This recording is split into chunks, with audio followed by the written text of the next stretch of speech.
Now, the greatest radio shows of all time. Suspense. The Shadow Node. Washington calling David Harding, counter-spy. Classic radio theater. The Great Gildersleeve. Fibber McGee and Molly. Dragnet. Gunsmoke. The Lone Ranger. Now, step back into a time machine with your host, Wyatt Cox. Good evening, friends of the Inner Sanctum. Brooke Temple, starring in the Adventures of Red Ryder, going back 76 years to December 28, 1946, $40,000 in gold. And we thank you for tuning in on this Wednesday, and you know what that means. It's the 28th day of December, 362nd day of the year. We have just 3 days left in the year. John C. Calhoun became the first vice president of the U.S. to resign on this date in 1832. He resigned to enter the Senate, where he had more power. Happy birthday, Iowa. You were admitted as the 29th state of the Union on this date in 1846. In 1869, William E. Semple of Mount Vernon, Ohio, patented chewing gum. The first municipally owned streetcars took to the streets of San Francisco in 1912. In 1945, Congress officially recognized the Pledge of Allegiance. The first American test tube baby, Elizabeth Jordan Carr, born in Norfolk, Virginia in 1981. HBO went to 24 hours a day on this date in 1981. It had previously been on a part-time basis. Also on this date in 1981, a new host for Wheel of Fortune, a young fellow by the name of Pat Sajak. And now, here's your new host, Pat Sajak. Thank you. Thank you, Jack Clark. Morning, everyone. Welcome to Wheel of Fortune. Please do not adjust your sets at home. Chuck Woolery has not shrunk. A lot of people are playing with their vertical hold right now. As Jack mentioned, my name is Pat Sajak, and I've been fortunate enough to wander onto the set of a very successful program, has been for a long time. One of the big reasons for that success, of course, was Chuck Woolery. Most of you know by now, Chuck has decided to leave the show to concentrate on other areas in his career. He's a very talented actor and singer and songwriter. So I want to take a minute, and I know everyone in the studio does, and all his fans around the country, to wish Chuck nothing but the best for future success and happiness. Chuck, this is for you.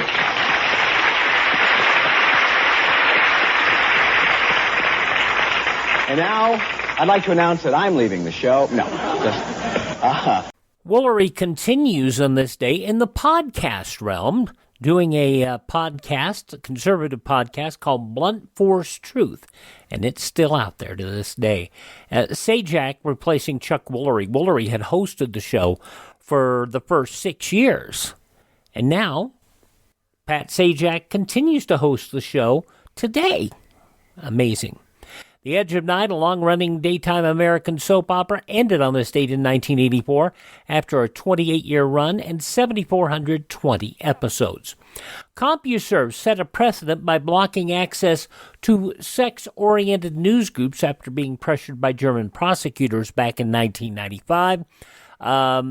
They blocked them based on the words and the titles. They didn't block, well, let's just put it this way. It was pandering to German prosecutors. A number of groups that had sex in their name that were not sexually oriented were blocked as well, and that it was just badly done. Montgomery Ward went out of business on this date in 2000 after 128 years. Passing away on this date in history, Uncle Charlie from My Three Sons, William Demarest, The Beach Boys' Dennis Wilson, film director Sam Peckinpah, TV's Lone Ranger Clayton Moore, Law and Order's Jerry Orbach, also Debbie Reynolds passing away on this date, actress and comedian Rose Marie, and Football Hall of Fame coach and commentator John Madden. Now, this is the birth date of President Woodrow Wilson, musician Earl Father Hines, Cliff Arquette, best known to many people of my era as Charlie Weaver, also Lou Ayres, who we'll have him coming up on one of our shows shortly when he talks about not just him being Dr. Kildare. He will talk about his other activities outside of acting. Lou Ayres, born on this date in history. It'll be on an episode of the new Edgar Bergen Hour that we'll have coming up. The Staples singers, Pop Staples, born on this date in history, as was Stan Lee, Dorsey Burnett, the Box Tops' Alex Chilton, and Lieutenant Uhura, Nichelle Nichols, who passed away this year at the age of 89. Birthday number 88 for British actress Maggie Smith. Musician Edgar Winter is 76. Pianist Richard Clayderman is 69. Denzel Washington, 68. Late Show host Seth Meyers, 49. Mr. Chrissy Teigen, John Legend, is 44. From Factory Girl and Stardust, Sienna Miller, 41, and singer David Archuleta is 32. Those just a few of the people celebrating the 28th day of December as their birthday. If this is your birthday, happy birthday to you. Happy birthday to you. Happy birthday, happy birthday, happy birthday to you.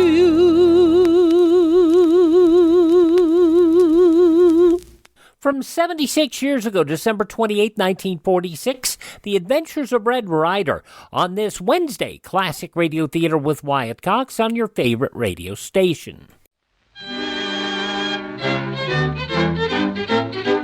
And here's the Cinnamon Bear. The oldest known children's Christmas serial in radio history, The Cinnamon Bear, featuring some of the most popular actors in radio history, including Elliot Lewis, Joseph Kearns, Verna Felton, Lou Merrill, Frank Nelson, Howard McNear, and child actress Barbara Jean Wong. 85 years later, this series of Judy and Jimmy traveling to Maybeland to recover their silver star still fascinates youngsters of all ages. Now we're offering the entire 26-episode series of The Cinnamon Bear via download for a Buy Me a Coffee donation of $10 or more at classicradio.stream. Support Classic Radio Theater and have The Cinnamon Bear for your family to enjoy for years to come. Go to classicradio.stream and donate $10 or more, and I'll send you a link for immediate download. classicradio.stream. Thanks for tuning in to Classic Radio Theater with Wyatt Cox on this Wednesday here on your favorite station. Now to The Adventures of Red Ryder, $40,000 in gold from 76 years ago, December 28, 1946. Langendorf bread, finer, fresher, tastier. Langendorf bread, America's finest, presents The Adventures of Red Ryder. From out of the West comes America's famous fighting cowboy.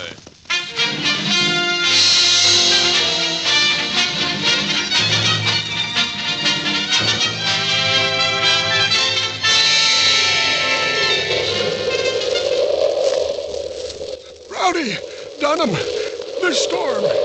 I'm freezing. I can't go a step further. You can't, eh? You hear that? Them wolves.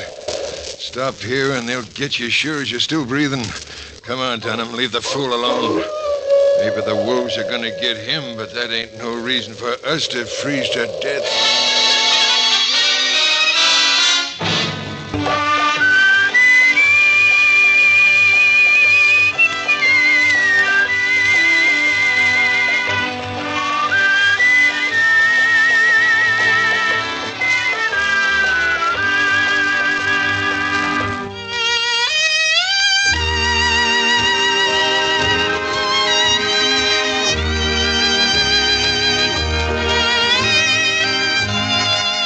A young man and an ailing one, Theodore Roosevelt's physician sent him out west to regain his health, because with all of its history of trouble, death, and destruction, the West also enjoyed a reputation as nature's playground, the great outdoors.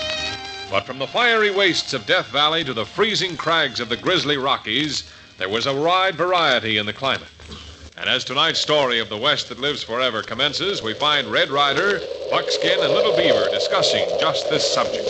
Tadpole to titmouses, Red. It's blowing up so cold, the cook had to pour hot water on me to get me out of the saddle. Yeah? Yeah, plumb frizz right on the scissorbill.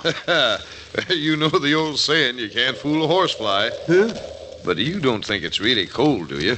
Me plenty cold. Oh, sure, Little Beaver. You're still wearing your summer feather. And that there ain't nothing to josh about, Red. It's so cold my duck bumps has got duck bumps of their own. What be 'em duck bumps, Red Ryder? Oh, just an old fogey's way of saying goose pimples. Oh, of course, judging by buckskin, you'd think it was really cold out. I ain't a-saying it's the coldest I ever been, but it's sure downright chilly. It remembers me of one time up in Montana. Now, there was a cold winter. I've frozen so many places when I sit down, I was still a-standing up. Oh, that's nothing, buckskin. A few years back, it was so cold here that when I came in from outside, my watch was blowing on its hands. Oh, you call that cold? Yeah. Why, one winter up in Dakota, I got so cold I had to walk downstairs backwards. Why? My sheepskin coat had turned its tail inside. You know, yawning like this is confusing, little beaver. Look at him stare at us. Me get 'em laugh, Red Ryder. Yeah. Oh, say, just one more and then I'm through. All right. Back in '79, I was working on a spread in Colorado, and it was so cold, it cost me my job. So cold it cost you your job? Well, how come? Well, I thought it was a cow out in the storm I was milking, but dadgummit, you know what? What? The cow turned out to be a horse with icicles. Oh. That's a good one. Oh, that stops me, old-timer. You know, Josh, and aside, I think it is going to be a cold winter. So just to make sure, how about riding into town getting some real warm clothes, huh? Me ready. Now you're making sense, Red. Little Beaver and me will go out and saddle up the horses.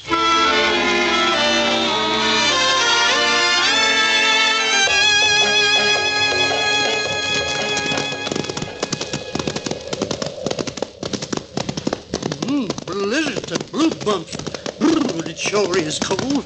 It isn't what you'd call spring weather. Bet you 'em plenty cold up on Ghost Mountain right now. You don't have to worry, son. While you're wearing a suit of long underwear with your feather, you don't want to go any place where folks are going to see you anyway. Hey, Red, ain't that there a wagon a-coming towards us? Well, sure is. Covered wagon. Looks like it might be some new settlers coming in. And they see 'em us, too. See 'em, they wave 'em at us. Guess they want 'em ask 'em this question. Well, I hope they're not long-winded. Sit out here a minute without moving, and we'll all be froze like statues.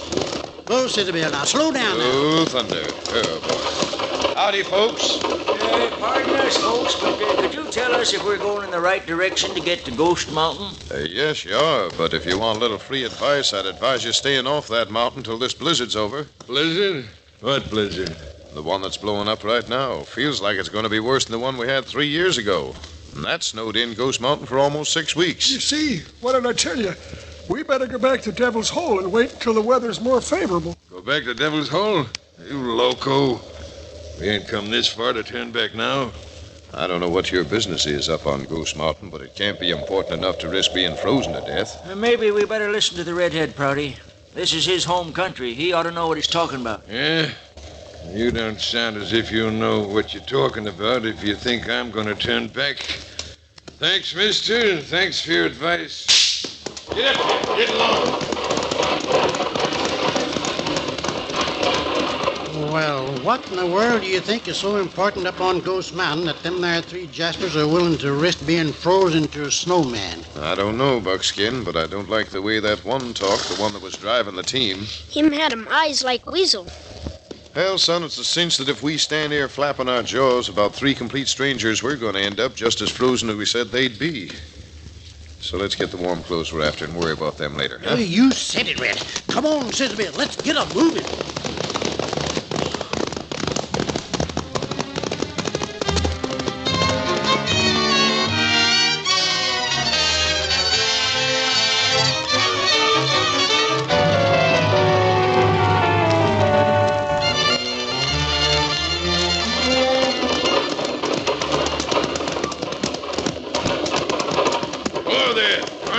I said, whoa, stop. Well, Prouty, what are you going to do now? What do you think I'm going to do? Getting dark in it. We can't drive this team on that. Besides, according to the map we got, we can't be too far away from that shack we're looking for. Well, just the same, Prouty, I still think we ought to take that redhead's advice and turn back before it starts to snow. All the gold bullion in the world ain't worth nothing to a fella if he's froze to death. Now, you listen to me, Dunham.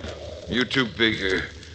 Ain't turning back, no matter how much you talk. Yeah, but like Dunham just said, what good'll this gold do us if we don't live to spend it? We'll live to spend it, all right. I suppose you think that redhead warned us about this snow just to hear himself talk. No, I don't, but Hey, Great jumping Jehoshaphat, what's that noise? Sounds human. Timberwolf, that's what it was. Yes, sir. I just heard another one off to the right of us. Prouty, I tell you, I'm getting worried. Wolves. They ain't no more wolves than we are. What's gotten through you anyhow, Prouty? I guess I know a timberwolf when I hear one. Yeah, Dunham. I guess I do, too. And them shrieks ain't being made by no wolves. It's humans, that's what it is. Humans shrieking like wolves, trying to scare us out of here. Scare us out of here? Now what in the world for? I suppose they can find 40,000 in gold bullion every day in the week. Now you ain't making no sense at all, Prouty. Oh, it turns my blood cold faster than this wind. Now look here, Prouty. No. Suppose you listen to me, both of you. You know as well as I do, those 3 men who robbed Wells Fargo with that gold shipment did it 9 years ago.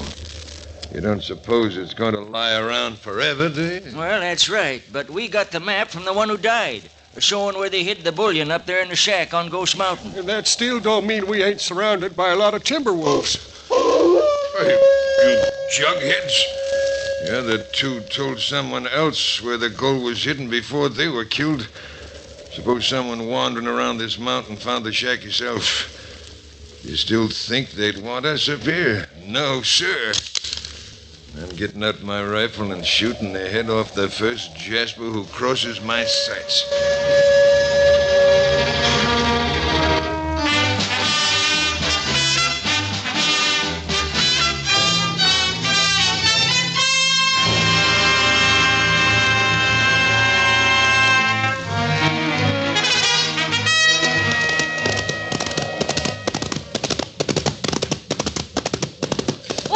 So do I. Oh, Cinderella. Oh. Little Beaver, help Buckskin inside with the packages, will you? Hey, wait a minute. Where are you going, Red? While there's still some daylight, Buckskin, I'm going to turn around and go on back up on Ghost Mountain. Those 3 gents we let go up there earlier in the day have been giving my conscience an awful bad time. Ooh, they're down to earmuffs, Red. It'll be snowing in a half hour. If you get caught up on Ghost Mountain alone, you'll be worse off than them. Oh, just the same, I haven't got the heart to let those 3 old duffers go wandering around the blizzard without at least trying to help. If you go in there, Red Ryder, me going with you. Oh, no, you won't, son. No matter how hard it snows, it isn't going to be enough to keep you from going to school, so you're going indoors right now and start in with your studies. Well, I don't have to go to no school. I'll ride up on Ghost Mountain with you, Red. Maybe it'd be a lot better for all of us if you did have to go to school, Buckskin. Why, arithmetic to reading and writing. Hey, that's how I lost most of my hair. Having so much education inside of my head, the hair roots couldn't grow none. All right, if you're coming, Buckskin, go on. Get back in that saddle and let's roll. All right. Jesus, Isabel. If I freeze to death, Red Ryder, I'll come back and haunt you for the rest of my life. Now, you do just that, Buckskin. In this kind of weather, an extra sheet will be very welcome. All right, fella. Up that mountain. Come on, thunder.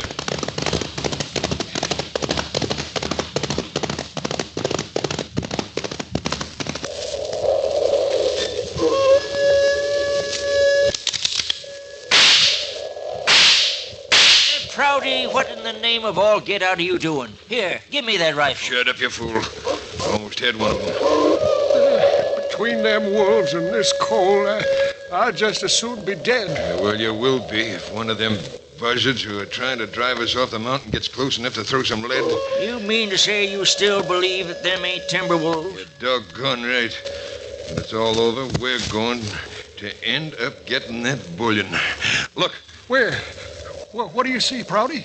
By golly, maybe Prouty's right. I see it, too. Them ain't no wolves. They're 2 men riding horses closing in on us. Here, give me my rifle. You aim for the one on the right.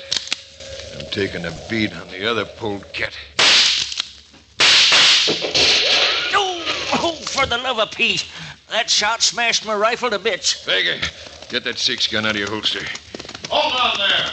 Put those guns down. We're not even to hurt you. Hey, Prouty, hold on a minute. That voice sounds familiar. Sure, it's familiar. That same redhead we met this afternoon.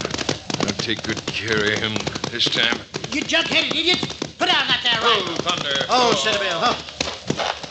I doggone it if I got to take that rifle away from you and wrap it around your neck. No, confound you. Let go of it. Well, this is a fine lot of appreciation. I'll say it's a fine lot of appreciation.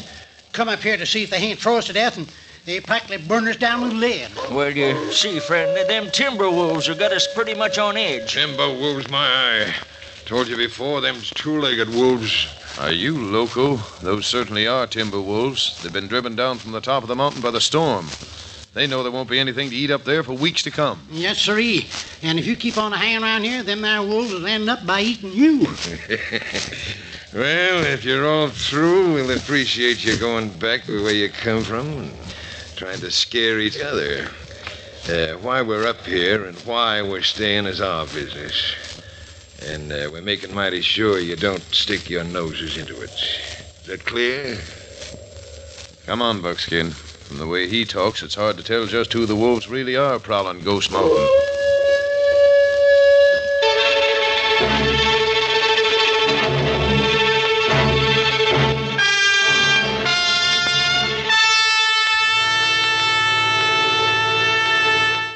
Red Ryder didn't run very long nationally. It ran for a period in 1972 over the Blue Network and over Mutual. And what they ended up doing is the folks at Langendorf Bread, a West Coast bakery, bought the show. They aired it exclusively on the West Coast. The Red Ryder here on Classic Radio Theater.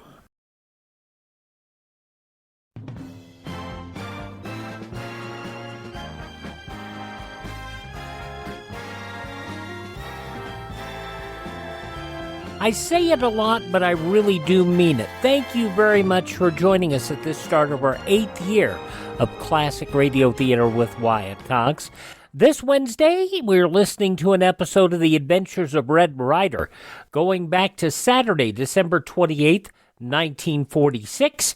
In the newspapers of that Saturday, 76 years ago, these were some of the headlines. The United States Atomic Energy Commission last night postponed its final vote on an international control plan after Bernard Baruch said flatly the U.S. could not surrender the secrets of the atom bomb unless the UN ruled the veto on punishment and violators. Standing firmly in the face of Russia's alliance and new opposition from France and Great Britain, Baruch demanded that the veto phrase remain in the report and added that without it, he could not recommend Senate approval. The commission, meeting in secret session as Committee of the Whole, then decided to forego any vote and toss the whole report into the hands of the full commission on Monday. It was stipulated that agreement without ballot had been reached on all phases of the Baruch plan, except reference to the veto. Dozens of persons injured yesterday when 5 cars of the speeding Panama Limited Chicago to New Orleans Streamliner jumped the track.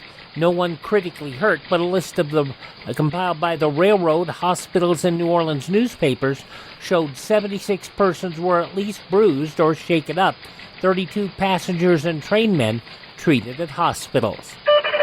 The official head of Ernie Adamson will be the first to roll as a result of his forecast of Red Revolution that, according to legislators, angered because the report got into the headlines before he could pass upon it, Congressman J. Parnell Thomas, the Republican of New Jersey, announced that his first act as new chairman of the House Committee on Un-American Activities next month would be to fire Adamson as committee counsel.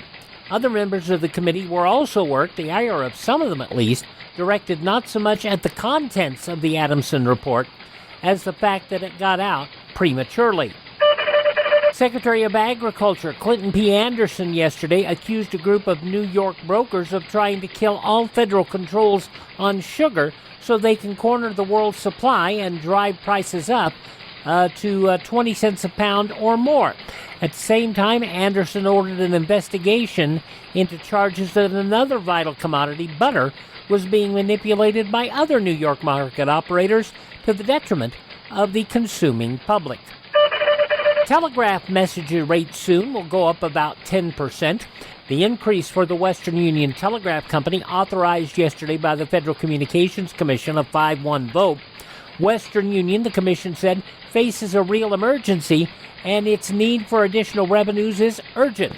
The increase, covering full rate, day letter, night letter, serial, and press messages, will yield about $8.5 million in revenue annually. Magistrate Robert F. Mahoney was confronted in Gamblers Court yesterday with a pretty problem. Two of them, in fact, a blonde and a brunette, and a vision of hundreds of rabbits. There were also a few less interesting items to contemplate, such as a hidden room with a sliding paddle, 4 telephone wires, and 3 telephones, and a mysterious conversation. The beauteous blonde, Sarah Handel, and brunette Helen Theas, both 25, appeared in New York City before the magistrate on a bookmaking charge. The other intriguing items were reported by 2 detectives whose stories went something like this. On December 17th, they investigated a building which had a sign on it, Donna Ray Kennel Club. They opened the door to be greeted by hundreds of rabbits, some in cages and dozens scampering about the floor. A search produced nothing but more rabbits and the 3 hidden telephones and a phone wire that seemed to lead nowhere. About to give up, the detectives stepped out into the hall. Just then Miss Theas came into view, spotted them, and stepped into a shop across the hall, picking up a telephone. The detectives said they heard her say, "Bad cold, 101, nibble, 110, high bid in daily double. Be careful, they're out in the hall. I don't know where they are. Hide your stuff and try to get out. Leave the receiver off the hook." Well, the detectives took Miss Theas into custody, resumed their search, and poking around a crack in the rabbit room wall, discovered a secret panel which led them to a 3 by 12-foot room, a desk, the missing telephone, and the brunette. Miss Theas said she was the proprietress of the bookmaking establishment, averaging $300 a day profit, and paid the brunette $45 a week and commissions. Oh, the rabbits? Yeah, they were sold as pets between bets. Those some of the day's top news stories as reported in the newspapers of Saturday, December 28, 1946, on your radio, The Adventures of Red Ryder, which continues in a moment here on Classic Radio Theater with Wyatt Cox. On Thursday's Classic Radio Theater with Wyatt Cox, Jack Webb, an episode of Dragnet from December 29th, 1953, 69 years ago, The Big Steal. A wave of burglaries have taken place against women, all with brand new fur coats. That's coming up on tomorrow's Classic Radio Theater, but let's wrap up this episode of The Adventures of Red Ryder, starring Brooke Temple as Red, from 76 years ago, December 28th, 1956.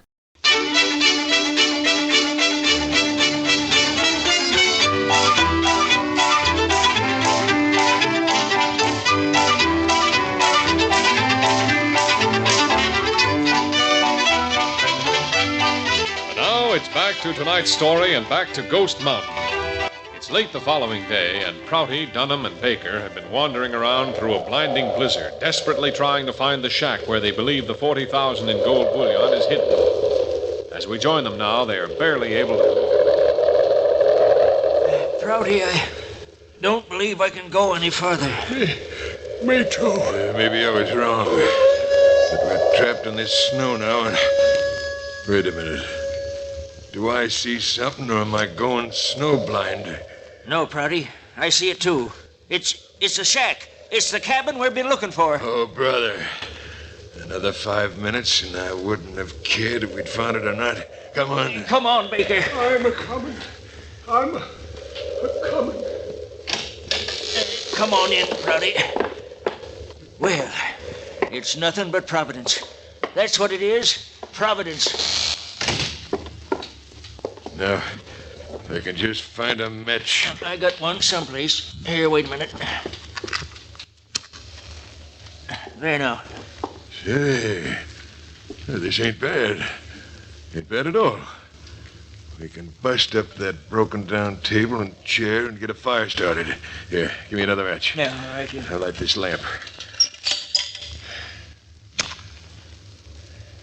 Yeah, there we are. Yeah, this is more like it.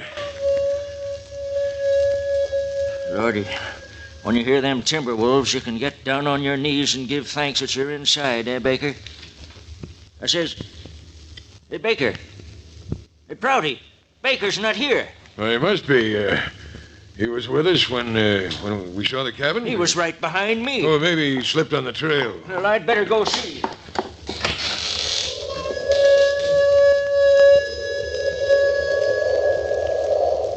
Huh? Well, you see anything, Dunham? Yeah. I see something, all right. What do you mean? There's nothing out there now, Prouty. Nothing but the tracks of a timber wolf. Wolves? Baker? We better bust up this table and chair, Prouty. We better get a fire going. Yeah. We better get a fire going. Fast.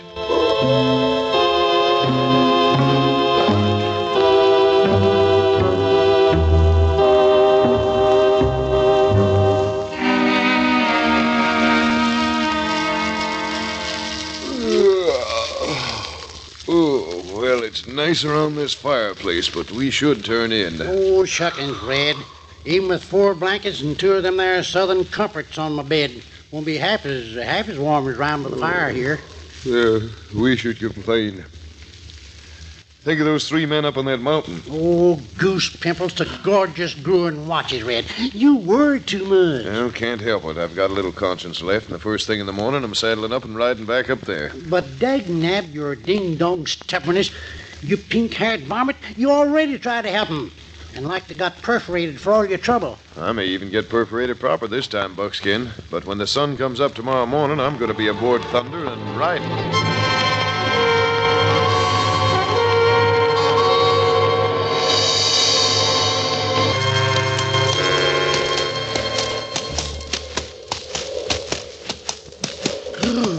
Clinkers to coal mines, Red.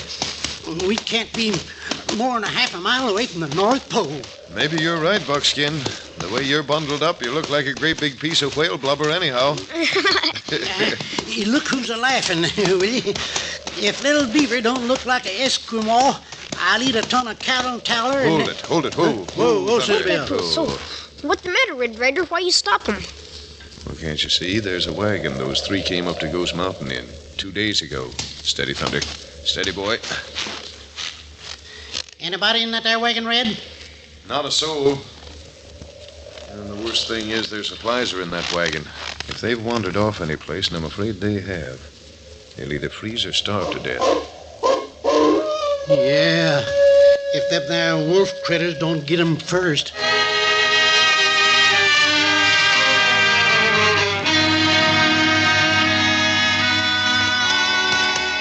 Everything all right, little Beaver? We still see him tracks, Red Ryder. All right, let's keep going. While we can still see their tracks, there's still hope. Red, look out! Great jumping Jiminy. It's the last time that wolf will ever try to jump anybody. Keep moving, fella. If you stop now, we'll all freeze. And Red Ryder seems something funny in the trail. Where, son? What is it? A big lump under snow. Who? Rein up. Oh, Silvia, hold it. Peppers. Well, Red, what is it? It's what that wolf was after. You mean a wolf no come after us? No, this is one of the 3 men, son. The little old fella. Must have tripped and stumbled, and the snow covered him up. Yeah, froze to death, eh, Red? No, fortunately not. Almost, though. Come on, both of you, get off those ponies. Lend me a hand. Little brisk rubbing and some strong coffee may be able to pull the old gent around.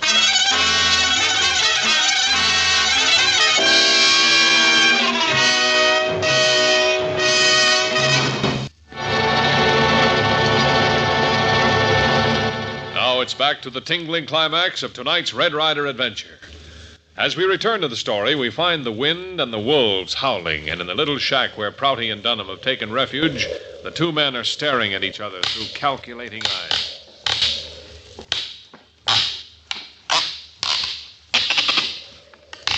Well, Prouty, anything behind that wall? I think so. I think this is where that bullion's hid. Wait a minute.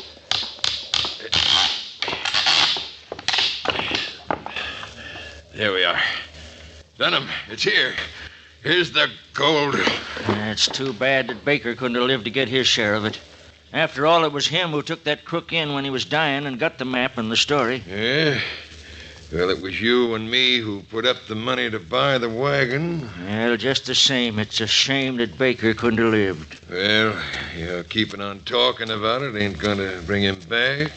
Yeah. A fine lot of good the gold's gonna do either one of us if this storm don't quit. Can't keep on forever.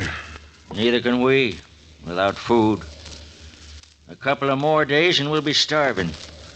Starving just like them Timberwolves. You shut up. You have to keep talking about Baker and them wolves. Well, I should have hung on to them. You gonna quit that? Stop yelling at me. Yeah? Since when are you giving me orders? I told you to quit yelling at me. Hear that? Wolves are hungry. Maybe if they had something to eat, they'd go away and leave me alone. What do you mean? Leave you alone? You heard me. I mean, leave me alone. Me. Just me. Trouble with you is you're going loco up here.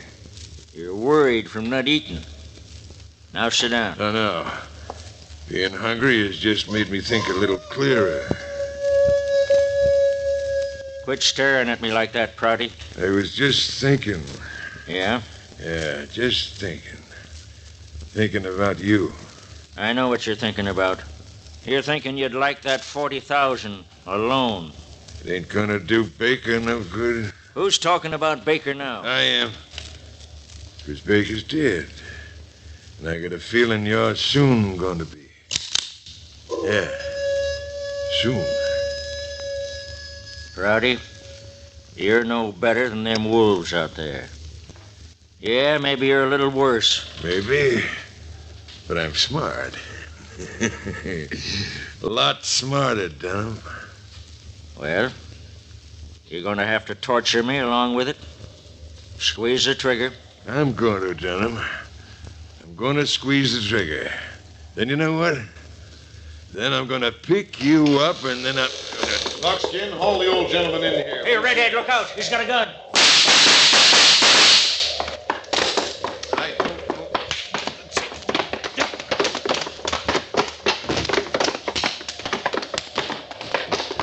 Well, this is all about, but I'm going to find out.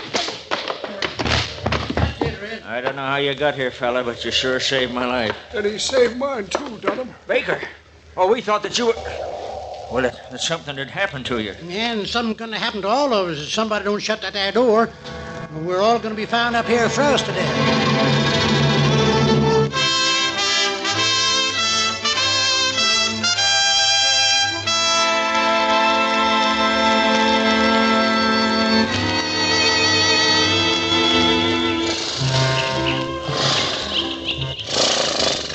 Now, you sure you know your way into the sheriff's office, Mr. Dunham? You're doggone right. And I'm turning this polecat Prouty over to the sheriff for attempted murder. Yeah, for 2 attempted murders. He hit me awful crack on the head and left me out there to die. He's just about the most sneakingest bushwhacker I ever met. Oh, don't forget to turn over that bullion to the sheriff. Don't worry, Red. There's too much blood on that gold for me to want it. Baker and me will just take the reward. You're blamed right. That's all we're taking. Get up there. Get to moving. Well, so long, fellas. So long.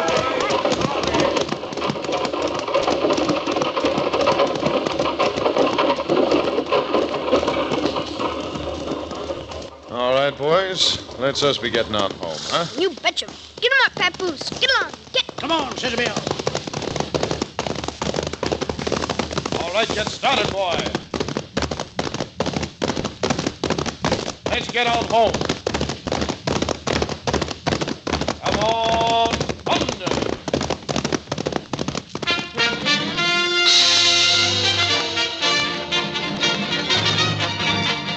Listen again next Tuesday and every Tuesday, Thursday, and Saturday night at 7:30 for the Adventures of Red Ryder.